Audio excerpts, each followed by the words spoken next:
மீசான் டிவி நேயர்களுக்கு அஸ்ஸலாமு அலைக்கும் வரஹ்மத்துல்லாஹி வபரகாத்துஹு. உங்கள் மீது சாந்தியும் சமாதானமும் உண்டாவதாக. இந்த காணொலியில் நாங்கள் எதை பற்றி பேச போகிறோம் அப்படின்னு கேட்டிங்கன்னா, துபாயில் பங்களாதேஷ் நாட்டவர்களுக்கு எதிராக மிக முக்கியமான ஒரு தீர்ப்பு வெளியே வந்திருக்குது. 54 பேரில் 3 பேருக்கு ஆயுள் தண்டனையும், ஒருவருக்கு 11 வருட சிறை தண்டனையும், மீதி பேருக்கு 10 வருட கடூழிய சிறை தண்டனையும் வழங்கி பெடரல் நீதிமன்றம் தீர்ப்பு வழங்கியிருக்குது. எங்களுடைய சேனலை இதுவரைக்கும் யாரெல்லாம் சப்ஸ்கிரைப் பண்ணலையோ அவங்க எங்களுடைய சேனலை சப்ஸ்கிரைப் பண்ணி வைங்க. பிடித்திருந்தால் லைக் பண்ணுங்க. எங்களுடைய காணொளி உங்களை வந்து சேரும். இந்த ஒரு விஷயம் எதனால் இப்படி ஒரு தீர்ப்பு துபாய் பங்களாதேஷ் நாட்டவர்களுக்கு எதிராக கொடுத்துச்சு? கொலை செய்தாங்களா? போதையில் சம்மந்தப்பட்டாங்களா? அரசுக்கு எதிராக சதி செஞ்சாங்களா? இதெல்லாம் இல்லை. உங்களுக்கு தெரியும், பங்களாதேஷ் நாடு இப்போது ஒரு யுத்த பூமியாக மாறி இருக்கிறது, ரணகலமாக மாறி இருக்கிறது. மாணவர்கள் அந்த நாட்டில் ஒரு மிகப்பெரிய ஒரு போராட்டத்தை நடத்தி வராங்க. இதை ஆதரித்து துபாயில் அந்த மாணவர்களுக்காக ஒரு ஆர்ப்பாட்டத்தை செஞ்சிருக்கிறாங்க. இந்த 54 பேரும் அந்த பங்களாதேஷ் நாட்டை விமர்சித்து இந்த ஆர்ப்பாட்டம் நடந்திருக்குது. துபாய் சொல்லுகின்ற குற்றச்சாட்டு, பொது இடத்தில் அனுமதி இல்லாமல் ஒன்று கூடினீர்கள், தனி மனிதனுடைய சுதந்திரம் பாதிக்கப்படுற அளவுக்கு இடையூறு உடைச்சிங்க, பொது உடைமைகளில் நீங்கள் பாதகத்தை ஏற்படுத்திங்க, குந்தகத்தை ஏற்படுத்திருக்கீங்க என்ற குற்றச்சாட்டுக்களை வைத்து கைது செய்து இப்படியான ஒரு தீர்ப்பை துபாய் அரசு அறிவிச்சிருக்குது. இதில் தெரிஞ்சுக்க வேண்டிய விஷயம், பங்களாதேஷ் இப்போதைக்கு ஒரு ரணகலமாக யுத்த பூமியாக மாறியதுன காரணம் என்ன அப்படின்னு கேட்டிங்கன்னா, சுதந்திர போராட்டத்தில் கலந்து கொண்ட அந்த வீரர்களுடைய சந்ததியினருக்கு அரசு தொழில் வாய்ப்பில் 30% இடஒதுக்கீட்டை எதிர்த்து அது தேவையில்லை, பாரபட்சமாக இருக்கிறது, திறமை அடிப்படையில் அவர்களுக்கு நீங்கள் தொழில் வழங்க வேண்டும், படித்தவர்கள் எல்லாம் ஓரமாக இருக்க வேண்டிய சூழ்நிலை உருவாகி இருக்கிறது என்று 2018ஆம் ஆண்டில் ஒரு மாணவர் போராட்டம் உருவாகி அந்த ஒரு சட்டம் நிறுத்தப்பட்டது. உச்சநீதிமன்றம் அது வேண்டாம் என்று தீர்ப்பு சொல்லியிருந்தது. அதற்கு பிறகு இந்த ஆண்டு அதே உச்சநீதிமன்றம் இந்த 30% இட நிர்ணயம் சரிதான், அதை தடை செய்தது பிழை, அரசியல் அமைப்புக்கு பிழை என்று கூறி இந்த ஆண்டு சென்ற மாதத்தின் இறுதி பகுதியில் ஒரு தீர்ப்பினை வழங்கியிருந்தது. மீண்டும் அந்த சட்டம் அமலுக்கு வந்தது.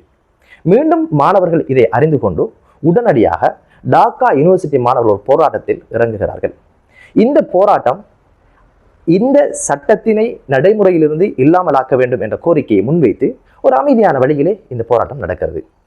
இப்படி பயணிக்கின்ற நேரத்தில் இந்த போராட்டத்தை கருத்தில் கொண்டு இடைக்கால தடையினை உச்சநீதிமன்றம் அந்த சட்டத்திற்கு போடுது. இப்படி இருக்கிற நேரத்தில் இப்போது ஆளுங்கட்சியாக இருக்கின்ற அவாமி லீக் கட்சியின் மாணவர் ஒன்றியம் குண்டர்களை கூட்டிட்டு வந்து இந்த அமைதியான முறையில் போராட்டத்தில் இருந்த மாணவர்களை பயங்கரமாக தாக்கினதுனால மாணவர்கள் பதிலுக்கு தாக்குதல் நடத்தி போலீசார் வரவழைக்கப்பட்டு அதை தடுப்பதற்கான பிரயத்தனங்கள் செய்ததில் மிகப்பெரிய ஒரு கலவர பூமியாக பங்களாதேஷ் நாடு மாறுகிறது.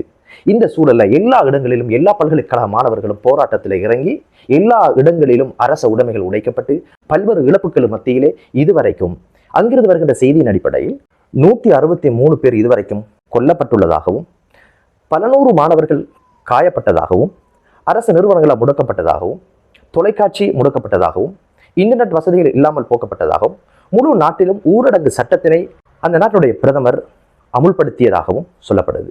இந்த தருணத்தில் இந்த ஆர்ப்பாட்டத்தை நடத்திய மாணவர் ஒன்றியத்தினுடைய தலைவர் நஹீத் இஸ்லாம் கூறும் பொழுது, 48 மணி நேரத்தில் எங்களுடைய மணி நேரத்துக்குள் எங்களுடைய போராட்டத்தை நாங்கள் நிறுத்துகிறோம், தயவு செய்து மாணவர்களை இலக்கு வைத்து தாக்குவது, கைது செய்துகின்ற நடவடிக்கைகள் அரசு ஈடுபடக்கூடாது, உடனடியாக இந்த சட்டத்தினை மீள்பெற வேண்டும், இவ்வளவு இழந்துதான் அதை அடைய வேண்டும் என்ற எந்த தேவையும் இல்லை என்ற ஒரு விஷயத்தை அவர் சொல்லியிருந்தார்.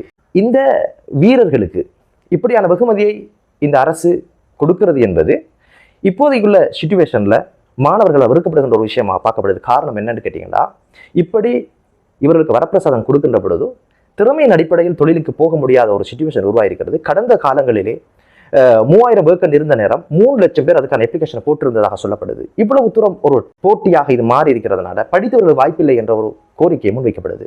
உண்மையிலே பங்களாதேஷ் சுதந்திரத்தைக்காக பாடுபட்டவர்கள் உண்மை நினைவு கூறப்பட வேண்டியவர்களா என்பதை பார்ப்பதற்கு பங்களாதேஷனுடைய சுதந்திரம் பற்றி நாங்கள் இங்கு பேசியாக வேண்டும். 1970 பாகிஸ்தான் என்ற நாடு மேற்கு பாகிஸ்தான் கிழக்கு பாகிஸ்தான் என்று இருவராக இருந்தது. இடையிலே இந்தியாவோட நிலப்பரப்பு அவைகளை பிரிக்கிறதாக இருந்தது. ஒவ்வொரு கல்ச்சர், ஒவ்வொரு மொழி பேசுகிறவர்கள், ஆனால் ஒரு நாடாக இருந்தார்கள். இருந்தாலும் மேற்கு பாகிஸ்தானை ஆளுகின்றவர்கள் கிழக்கு பாகிஸ்தானுடைய உரிமைகளை மறுத்து வந்தார்கள், அடக்கி வந்தார்கள். ஒரு கட்டத்தில் மிகப்பெரிய ஒரு சூறாவளி அடித்து 3 லட்சம் பேர் இறந்தார்கள். அவர்களுக்கு எந்த நிவாரணம் கொடுக்கப்படலை அப்படின்னு ஒரு விஷயம் சொல்லப்படுது. அது மட்டுமல்ல, கிழக்கு பாகிஸ்தானுக்கும் மேற்கு பாகிஸ்தானுக்கும் நடந்த எலெக்ஷன் ஒன்றில் அந்த எலெக்ஷனை கிழக்கு பாகிஸ்தானை பிரதிநிதித்துவப்படுத்துகின்ற கட்சிகள் அமோகமாக வெற்றி பெற்றாலும் கூட மேற்கு பாகிஸ்தானியவர்கள் பிரதமர் பதவி அவர்களுக்கு கொடுக்கவில்லை என்ற ஒரு விமர்சனமும் இருக்குது. இப்படி எல்லா கட்டங்களிலும் அந்த மக்களை அடக்கி வைத்திருந்த சந்தர்ப்பத்தில் தங்களுக்கு உரிமை வேண்டும் என்ற ஒரு குரலை அவர்கள் எழுப்பினாங்க. இதை அடக்குவதற்கு அங்கிருந்த அரசு பிரயத்தனம் எடுத்தது. இந்தியா அயல்நாடு என்பதனால் பங்களாதேஷில் இருந்த ஆட்சியாளர்கள் அவர்களுடைய உதவியை நாடினார்கள். உடனடியாக அவர்களும் தயாராகிவிட்டார்கள். கிழக்கு பாகிஸ்தானுக்கு சுதந்திரத்தை வாங்கி கொடுக்க வேண்டும், பங்களாதேஷ் என்ற ஒரு நாட்டை உருவாக்கி கொள்ள வேண்டும் என்பதற்காக இந்த யுத்தத்தில் பாகிஸ்தான் வழி அறியாம திணறி எப்படி இதை வெற்றி கொள்றது தெரியாம கிட்டத்தட்ட டிசம்பர் 3ஆம் தேதி ஆரம்பித்த யுத்தம் 16ஆம் தேதி நிறைவடையுது. 93,000 இராணுவ வீரர்களோட பாகிஸ்தானுடைய கொமாண்டர்ஸ் சரணடைகிறாங்க. யுத்தம் முடிவுக்கு வருது. அந்த தினத்திலே இருந்து பங்களாதேஷ் என்ற ஒரு நாடு உருவாகிறது.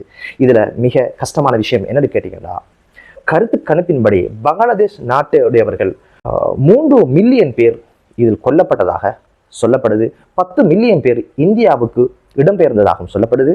இப்படி பல்வேறு போராட்டங்களுக்கு பின்புதான் இந்த நாடு தனி நாடாக அங்கீகரிக்கப்படுகிறது. இந்த சுதந்திரத்தை பெற்றுத் தருவதில் முன்னோடியாக இருந்தவர்களை கௌரவப்படுத்தும் விதத்தில் தான் பங்களாதேஷ் அரசாங்கம் அவர்களுக்கு தொழில் வாய்ப்பிலே 30% ஒதுக்கீட்டை கொடுத்திருக்கிறது. இது வேண்டாம் என்று குறித்த இந்த மாணவர்கள் போராட்டத்தில் ஈடுபட்டிருக்கிறார்கள். மாணவர்கள் போராட்டம் நியாயமானது, அங்கீகரிக்கப்பட வேண்டியது, அது முறையாக நெறிப்படுத்தப்பட வேண்டும். இன்னைக்கு பின்னால போறவங்களுக்கு முன்னுக்கு போறவங்க எதுக்கு போறான், எதுக்காக குரல் கொடுக்க எதுவுமே தெரியாம பின்னால கத்துக்கின்ற ஒரு வளமை, அதில் சேர்ந்து கொள்கின்ற வளமை, திட்டமிட்ட ஒரு விஷயத்தை செய்து கொள்ளணும்.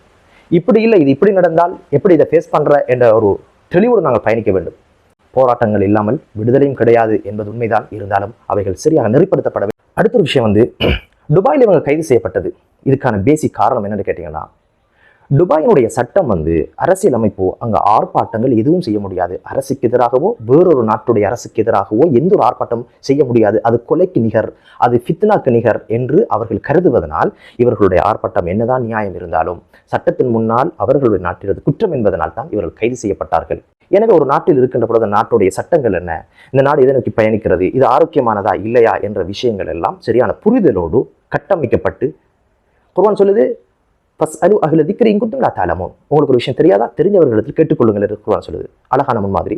ஒரு நாட்டுடைய சட்டம் என்பது தெரியாமல் இன்னைக்கு அப்பாவி மக்கள், கூலி தொழிலுக்காக சென்றவர்கள், நிறுவனங்களை வேலை செய்கிறவங்க, குடும்பத்தை காக்கணும், நாட்டுக்கு ஏதாவது செய்யணும் என்பதற்காக போனவங்க இன்னைக்கு ஆயுள் தண்டனை 2 பேருக்கு 10 வருஷம் 11 வருஷம் மிக கொடுமையான தண்டனைக்குள்ள உள்வாங்கப்பட்டது ஒரு அவல நிலை. இந்த ஒரு தண்டனை முறை பற்றி பல்வேறு விமர்சனங்கள் வந்திருக்குது.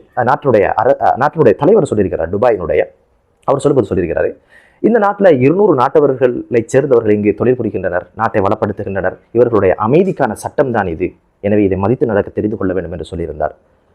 அதுக்கு அடுத்தபடியாக சில பேர் சொன்ன ஒரு விஷயம் தான், இது பங்களாதேஷ் நாட்டவர்களுக்கு இன்று இந்த சட்டம் பாய்ந்திருக்கிறது, நாளை துபாய் மண்ணில் பிறந்தவர்களுக்கு பாயும் என்ற சமிக்கை தான் என்றும் ஒரு விமர்சனம் இருக்கிறது. அதே போல இவர் கொலை குற்றமா செய்தார்கள், எதற்காக இப்படியான தண்டனை என்ற விமர்சனமும் உண்டு. என்னதான் இருந்தாலும் நாம் ஒரு விஷயத்தில் தெளிவாக இருக்க வேண்டும். பங்களாதேஷ் மக்களுக்காக பிரார்த்தனை செய்ய வேண்டும். காரணம், எமது நாடு 2019, 2021 காலப்பகுதியில் மிக மோசமான பொருளாதார நெருக்கடியில் இருக்கும்போது கடற்பரிமாற்றம் என்ற வகையிலே $200 மில்லியன் நம்ம நாட்டுக்கு கடனாக தந்தவர்கள் இன்னைக்கு அவங்களோட நாடு ஒரு அபாயகரமான சூழல்ல இருக்கிறத பார்க்க முடியுது. இவர்களுக்கான பிரார்த்தனை செய்ய வேண்டும். அதே போன்று நாம் இருக்கிற நாட்டில் அதனுடைய சட்டங்களை படித்து அதன்படி ஒழுகின்றவர்களாக மாற வேண்டும். எமது நாட்டவர்களும் அதிகமானவர்கள் இருக்கிறார்கள், அவதானமாக இருந்து கொள்ளுங்கள். நீங்கள் தொழில் செய்ய சென்றிருக்கிறீர்கள், நாடு பற்றிய பற்றிருக்கலாம், சமூகம் பற்றிய உணர்வு இருக்கலாம், இருந்தாலும் நீங்கள் வாழ்கின்ற நாட்டுடைய சட்டத்தை பற்றி நடக்க வேண்டும் என்ற ஒரு வேண்டுதலோடு மற்றொரு காணொலியிலே உங்கள் அனைவரும் சந்திக்கும் வரை விடைபெறுகிறேன். அஸ்ஸலாமு அலைக்கும் வரஹ்மத்துல்லாஹி வபரகாத்துஹு.